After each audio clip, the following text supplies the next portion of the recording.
पैसा पैसा करती हो? ये क्या बहू, इतनी सारी खरीदारी करके आई हो तुम, पर क्यों? सास उमा जी ने बहू स्नेहा के हाथ में बैग देखकर कहा। मम्मी जी, बस थोड़े से कपड़े ही तो हैं।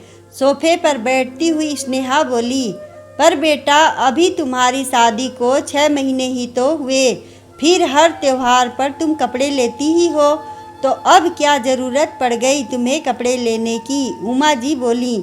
मम्मी जी, शादी वाले कपड़े आउटडेटेड से हो गए, अभी तो नया कलेक्शन आया है। मेरी सहेली ने बताया तो मैं खुद को रोक नहीं पाई, और देखो कितना सुंदर कलेक्शन है। स्नेहा उत्साह से सभी ड्रेस दिखाती हुई बोली। बेटा ड्रेस तो बहुत अच्छी है, पर उमा जी अपना वाक्य पूरा करती उससे पहले ही स्नेहा अपने बैग समेटकर कमरे में आ गई।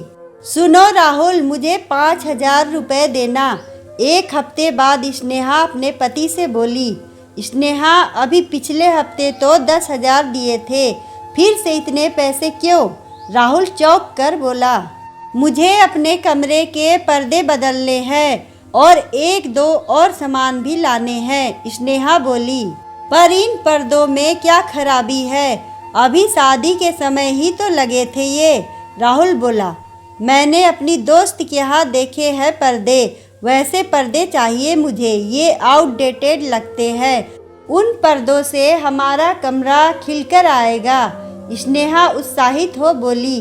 देखो स्नेहा, मैं नौकरी पेशा बंदा हूँ, कोई बड़ा बिजनेसमैन नहीं जो इतना पैसा हर महीने तुम्हें दे सकूँ। मेरे ऊपर घर की भी जिम्मेदारियाँ हैं, समझो इस बात को तुम। हर हफ्ते पैसा पैसा करोगी तो चल लिए गृहस्थी, राहुल ने उसे समझाया। जब तुम पत्नी के खर्चे नहीं उठा सकते तो शादी क्यों की? स्नेहा मुंह फुलाकर बोली। तुम्हें भी तो पता था मेरी कितनी सैलरी है, तो तुमने क्यों हाँ की? क्या बस पैसे के लिए ही शादी होती है? पत्नी हो मेरी तुम, नहीं समझोगी तो कौन समझेगा? राहुल बोला, पर स्नेहा मुंह फेर कर सो गई।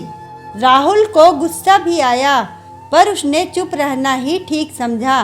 क्या बात है बेटा, सब ठीक तो है? अगले दिन राहुल और स्नेहा के उखड़े मुंह को देख उमा जी बेटे से बोली। राहुल ने रात का किस्सा बता दिया। उमा जी सोचने लगी, अभी तो शादी को महज 6 महीने हुए, ऐसे मनमुटाव रहेगा तो कैसे गृहस्थी चलेगी दोनों की? चलो बेटा, चाय नाश्ता कर लो जल्दी से। राहुल के जाने के बाद वो स्नेहा के कमरे में आई और बोली, मम्मी जी आप क्यों लाई, मैं ले लेती। स्नेहा बिस्तर से उठती हुई बोली। उसकी आंखें बता रही थी कि वो रो रही थी। बेटा तुम्हारी तबीयत सही नहीं, तो मैंने सोचा मैं ही ले आऊं, उमा जी प्यार से बोली। मम्मी जी तबीयत तो सही है, बस हल्का सा सिर दर्द है, स्नेहा नज़र चुराती हुई बोली। जब रात भर जागोगी तो सिर तो दर्द होगा ही, ऊपर से रो भी रही थी, उमा जी उसके सिर पर हाथ फेरते हुए बोली। नहीं तो मम्मी जी, स्नेहा को ऐसा लगा मानो उसकी चोरी पकड़ी गई। देखो बेटा, भले तुम्हारी सासू माँ हूँ, पर माँ तो हूँ ना, इतना तो अपने बच्चों को देखकर समझ सकती हूँ। अब बताओ क्या बात हुई? उमा जी जानती थी, पर बहू के मुंह से सुनना चाहती थी। मम्मी जी, राहुल को मेरी कोई फिक्र नहीं है, उन्हें बस पैसे से प्यार है, ये बोल स्नेहा ने सारी बात बता दी। बेटा तुम राहुल की जीवन संगनी हो, उसके सुख दुख की साथी, तुम उसे नहीं समझोगी तो कौन समझेगा उसे? मानती हूँ तुम्हारे अपने ख्वाब हैं, पर क्या बेवजह फिजूल खर्ची सही है? क्या वो तुम्हें पैसे दे देता तभी वो केयरिंग पति होता?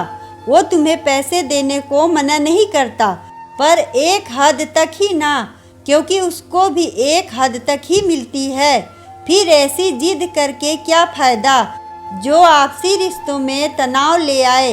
उमा जी इतना बोलकर रुक गई। पर मम्मी जी, मैंने तो ज़रूरत के लिए पैसे मांगे थे, स्नेहा सिर झुकाकर बोली।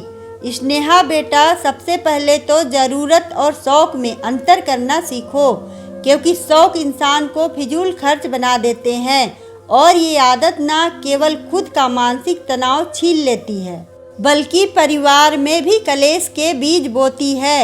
एक औरत का फर्ज होता है पति को समझना और उसकी कमाई से ही गुजर करना, बल्कि कुछ बचाकर भी चलना, तभी वो सही मायने में अर्धांगिनी कहलाती है।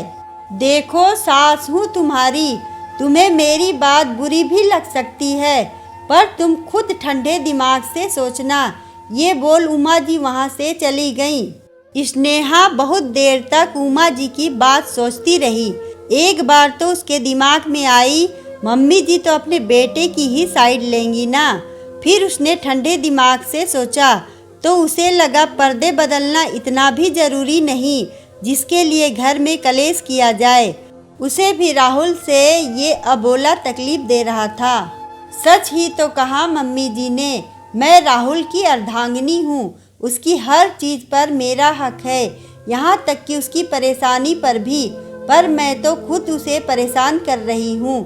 उसने सोचा, फिर उसे याद आया कैसे मम्मी एक एक पैसा बचाकर रखती थी, और जब पापा की कोरोना में नौकरी चली गई थी तब मम्मी ने कैसे उन्हीं पैसों से न केवल घर चलाया बल्कि बच्चों की पढ़ाई का भी खर्च उठाया। वरना तो पापा की बचत सब खत्म हो जाती जो उन्होंने मेरी शादी को रखी थी। वो अचानक उठी, नहा धोकर बाहर आ गई और सास के साथ काम करवाने लगी। उसका चहकता चेहरा देख उमा जी समझ गई उन्होंने सही वक्त पर बहू को सही सीख दी है।